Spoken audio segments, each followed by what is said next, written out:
All these other guys that come out here and talk to you about the issues, we know the issues. The wide open border, crime on the street, fentanyl killing our children, pornography in our schools.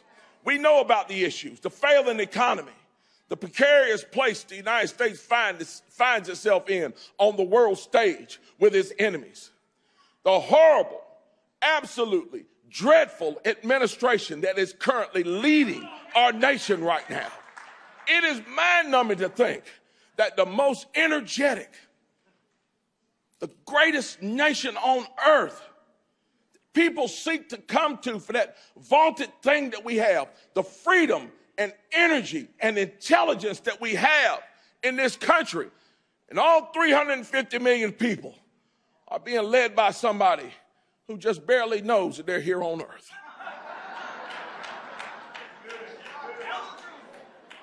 We know what the issues are. But I didn't really come here to go into details about the issues. What I really came here to do, I came here to get something started.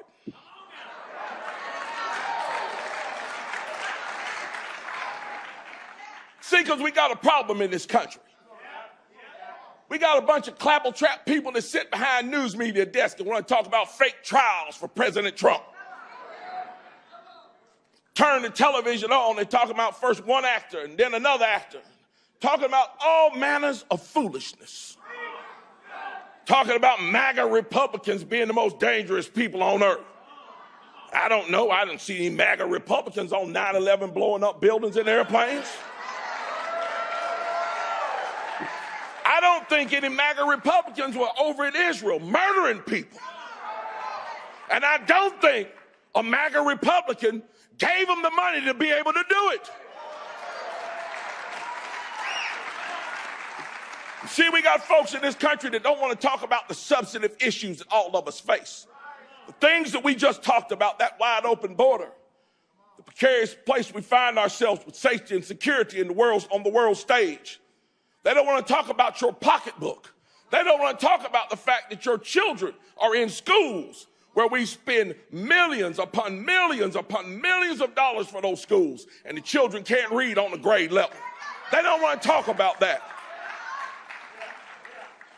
They don't want to talk about the fact that every single solitary policy that they propose and then pass yields horrible results. They don't want to talk about it. Why? Because it proves an essential truth. It proves an essential truth. What is that truth? The simple truth of the matter is this. They call us the right. We sit on the right. And we not only get called the right and call ourselves the right and sit on the right, we are right.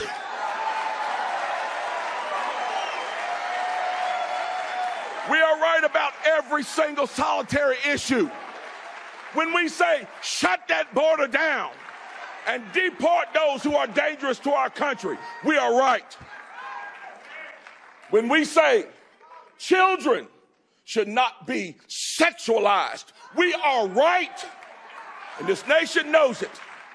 When we say that it's your money, you earned it, you worked for it, the government should not be picking your pocket, we are right. See, we are right. Too many of us are ashamed to be right, though. Some of us, we go to work and folks start talking about politics and start standing up saying, I think Joe Biden's doing a wonderful job. And he's a nice man, because that President Trump is just mean. I just don't like the things that he says. He's just mean and arrogant, and he's a bully. If I hear that one more time, I am going to go crazy. This man is fighting. Let's list the people he's fighting. He's fighting almost the entire news media. He's fighting all the Democrats. He's fighting all the communists. He's fighting all the socialists. He's fighting all of our enemies across the ocean. And sadly, he's fighting half the Republicans. How is this man a bully? How is he a bully? You see, we hear that at work sometimes, some of us, and we're a little shy about stepping up, standing up. saying anything. People look at us and say, why are you a Republican? We say, well, my mom voted Republican. I like Ronald Reagan. I think he did a great job, and I like Reagan. And so that's why I'm a Republican. We shy away from the truth. We don't want to look at that person and say, well, wasn't it the Republican Party that was formed to stand up for the republic? Not the democracy like you see played on the news every day. You see, them folks want a democracy. They want the mob to rule. They don't want this republic. And they don't want Republicans standing up for the republic. You're going to tell them that, wasn't it? Well, they say, well, the Republican Party is the party of old white men.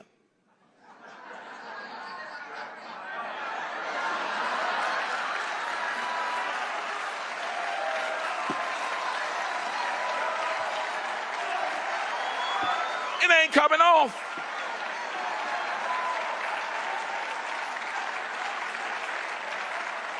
And while we're on that subject, wasn't it the Republican Party that fought a war to free the slaves?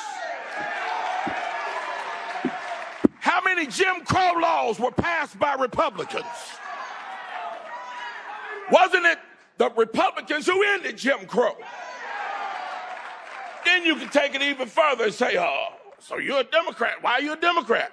The Democrats were the ones that were in favor of slavery. They were the ones in favor of the Confederacy. They were the ones that created Jim Crow. They are the ones that made the laws, and they are the ones that fought like hell to keep them until they found out a different way to enslave people.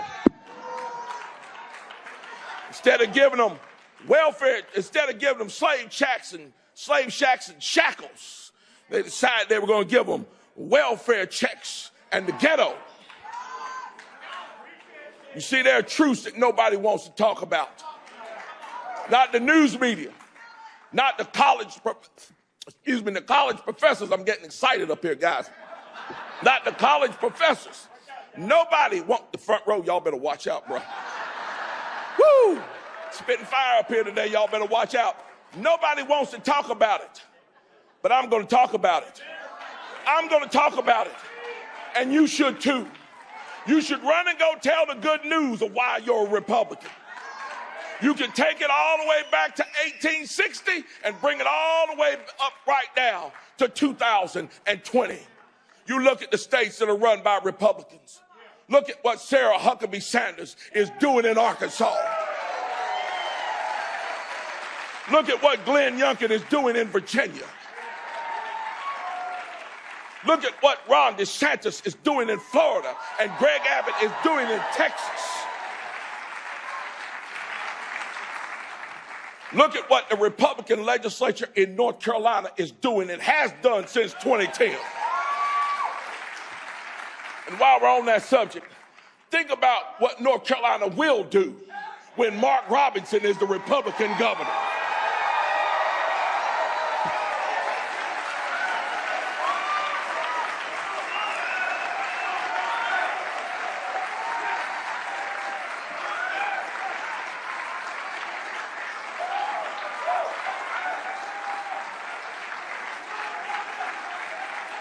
You see, there's a truth that's got to be told.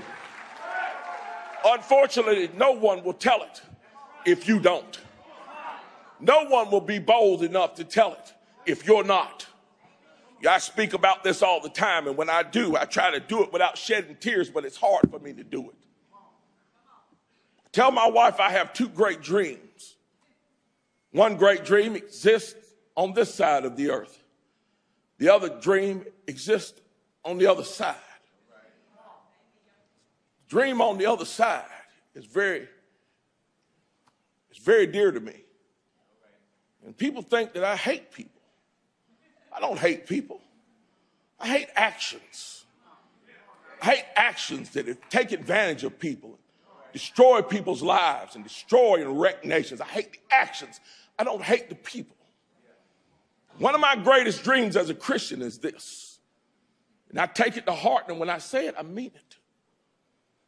You know, they tell me that when I die, if I do what God says on earth, that he has reserved a mansion for me with many rooms. Think about that room that he may reserve for me. And I think about myself in it. And if that place is like anything like down here on earth, maybe people would come and visit me. You know who I want to come and visit me? Of course, I'd love to see the heroes of the faith come. My mother, my family, those that I love. But you know who else I want to see? I want to look out my window down in my driveway and see Nancy Pelosi come walking up. I'm serious. I want to see Joe Biden come walking up. I do. I do. I want to look down there and see my opponent, Josh Stein, come walking up. I want to look down there and see everybody who opposed me on earth, who called me an enemy on earth. I want to see them come walking up that driveway. You know why? Because it means they made it. Because they made it. Now, I don't want my opponent to make it to the governor's mansion. But I sure wouldn't mind if he made it to heaven. Because I don't hate anybody. Now, I want to see every single solitary person on this earth. I want to see their soul saved. Every single solitary person. And each and every one of us that calls ourselves a Christian should pray vehemently for their souls, that we would see them in heaven and forget about all this when we get up there. My second dream is this, and it's down here on earth. One day, years from now you look at them old photographs and you can tell what year they were taken. I want an old photograph to be sitting up on somebody's shelf in a home somewhere. I don't know where it may be. Could be here, some other place. And I want somebody to pull that photograph down and look at it and say, who is this man? And I want one of my grandchildren, great-grandchildren, or great-grandchildren, right here in the United States of America, to take that picture and hold it up over their head and say, this is my grandfather.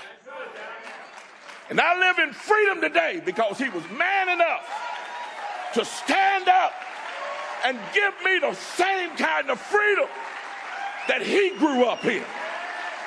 To me, that would be the single greatest honor on this earth.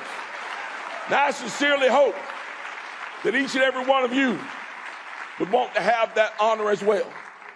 Now, before I leave you, I want to leave you with this. Who are we as Republicans? Who are we as conservatives? Who are we as patriots? Who are we as MAGA Republicans? I boil it all down to this. Earlier this month, we celebrate what I call America's St. Crispin's Day. D-Day, June the 6th, 1944. The spirit of MAGA, the spirit of us, the spirit of the American patriot is embodied in those boys in those boats. It lives inside of the hearts of each and every person in this room. It lives inside of the people who go back home and get politically active and are bound and determined to change the circumstances of their cities and their state and their nation. It exists in those moms who had the unmitigated gall, according to some, to go down to the school board and demand that their children not be sexualized. It lives in the heart of every patriot who decides to put their name on the dotted line and serve in office. It exists inside of Americans who love this nation. The heart of the boys in those boats on that day is literally the epitome of America. When times get tough for us, when you get scared, when you get nervous, when you think you can't win, think about them boys in them boats. Think about them bullets hitting that door. Think about the fact when that door opened, they didn't run to the back, they ran out that door. Bullets be damned, death be damned. I'm here to save my country.